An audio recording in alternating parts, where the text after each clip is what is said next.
বন্ধু, আপনাদের সবাইকে আমার চ্যানেলে স্বাগত। আজকের ভিডিওটিতে আমি আয়তক্ষেত্রের কিছু ফর্মুলা নিয়ে আলোচনা করব, যা আপনার অঙ্ক করতে গিয়ে অবশ্যই কাজে লাগবে। তাহলে ভিডিওটি শুরু করা যাক।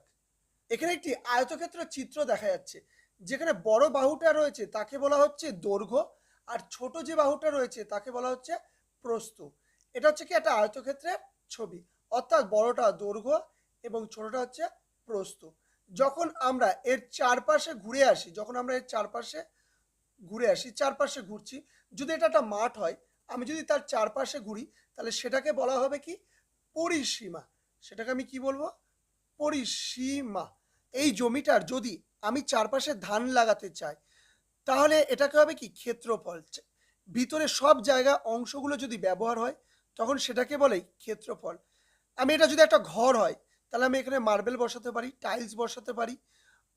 তাহলে যখন সম্পূর্ণ অংশটাকে বুঝবে, তখন তাকে ক্ষেত্রফল বলে। আর যখন চারপাশটাকে বোঝাবে, তখন সেটাকে পরিসীমা বলে। আয়তক্ষেত্রে দৈর্ঘ্যটা বড় হয়, প্রস্থটা ছোট হয়। প্রথম যে ফর্মুলাটা নিয়ে আমরা আলোচনা করব তা হলো আয়তক্ষেত্রের ক্ষেত্রফল। তো ক্ষেত্রফলের ফর্মুলা কি? দৈর্ঘ্য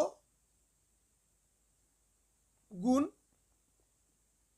প্রস্থ। দৈর্ঘ্য গুণ প্রস্থ। ক্ষেত্রফল সবসময় বর্গ একক হয়। ক্ষেত্রফল সবসময় বর্গ একক হয়। আয়তক্ষেত্রের পরিসীমা ফর্মুলাটা হচ্ছে 2 দৈর্ঘ্য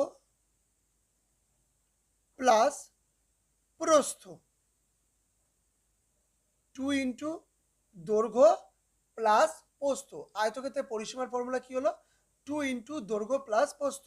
আয়তক্ষেত্রের ক্ষেত্রফলের ফর্মুলা কি হলো? দৈর্ঘ্য গুণ প্রস্থ। এবার আয়তক্ষেত্রের কর্ণের দৈর্ঘ্য। কর্ণের দৈর্ঘ্য ফর্মুলা কি? √, দৈর্ঘ্য স্কোয়ার, √, দৈর্ঘ্য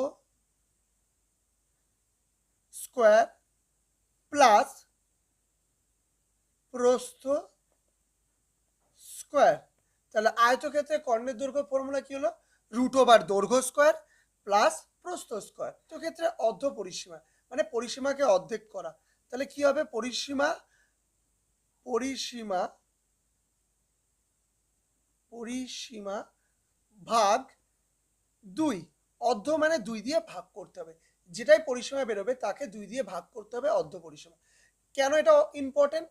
কারণ যদি আমাদের পরিসীমা দিয়ে দিচ্ছে অঙ্কে, সেখান থেকে আমাকে দৈর্ঘ্য বার করতে হবে। তাহলে ফার্স্টে আমাকে অর্ধ পরিসীমা বার করতে হবে। দিয়ে ফর্মুলাটা কি হবে? অর্ধ পরিসীমা অর্ধ পরিসীমা বিয়োগ বিয়োগ প্রস্থ। অর্ধ পরিসীমা বিয়োগ প্রস্থ। পরিসীমা থেকে দৈর্ঘ্য বার করতে হলে কি হবে? অর্ধ পরিসীমা বিয়োগ প্রস্থ। কর্ণ কাকে বলে? কর্ণ হচ্ছে কি একটা বিন্দু থেকে আরেকটা বিন্দু যেটা যায়, তাকে বলে কর্ণ। অর্থাৎ একটা চতুর্ভুজের দুটি কর্ণ থাকে। এখান দিয়ে একটা বিন্দু, আমি যদি এটাকে এ বি সি ডি চতুর্ভুজ বলি, তাহলে এখানে এসি আর বিডি, এই দুটো হচ্ছে কর্ণ। তাহলে আয়তক্ষেত্রের কর্ণের দৈর্ঘ্যের ফর্মুলা কি হলো? √, দৈর্ঘ্য স্কোয়ার প্লাস প্রস্থ স্কোয়ার। আমি কর্ণ কি করে বার করতে পারবো? দৈর্ঘ্য আর প্রস্থকে স্কোয়ার করে দিলে পেয়ে যাব। আমাকে যদি পরিসীমা দিয়ে দিল, আমাকে প্রস্থ বার করতে হবে, দৈর্ঘ্যও দিয়ে দিয়েছে। তো আমি কি করব সেক্ষেত্রে? ফার্স্টে অর্ধ পরিসীমা বার করব। অর্ধ পরিসীমা ফার্স্টে বার করে নেব। অর্ধ পরিসীমা বিয়োগ দৈর্ঘ্য। আর ক্ষেত্রফল থেকে দৈর্ঘ্য বার করতে গেলে ক্ষেত্রফল বাই প্রস্থ। আর ক্ষেত্রফল থেকে প্রস্থ বার করতে গেলে ক্ষেত্রফল বাই দৈর্ঘ্য। ক্ষেত্রফল থেকে প্রস্থ বার করতে হলে ক্ষেত্রফল বাই দৈর্ঘ্য। ফর্মুলা থেকে আমি কি পেলাম? প্রস্থ বার করতে গেলে ক্ষেত্রফল থেকে যদি বার করতে হয়, তাহলে ক্ষেত্রফল ভাগ দৈর্ঘ্য। তাহলে প্রস্থর ফর্মুলা কি? ক্ষেত্রফল ভাগ দৈর্ঘ্য। আবার দৈর্ঘ্য বার করতে হলে ক্ষেত্রফল ভাগ প্রস্থ। আবার প্রস্থ বার করতে হলে যদি পরিসীমার অঙ্ক হয়ে থাকে তাহলে পরিসীমা থেকে অর্ধ পরিসীমা বিয়োগ দৈর্ঘ্য, আর দৈর্ঘ্যের ক্ষেত্রে অর্ধ পরিসীমা বিয়োগ প্রস্থ। বন্ধু, আপনার যদি আমার এই ভিডিওটি ভালো লেগে থাকে তাহলে অবশ্যই লাইক, কমেন্ট, শেয়ার করবেন এবং আমার চ্যানেলটিকে সাবস্ক্রাইব করবেন। ধন্যবাদ।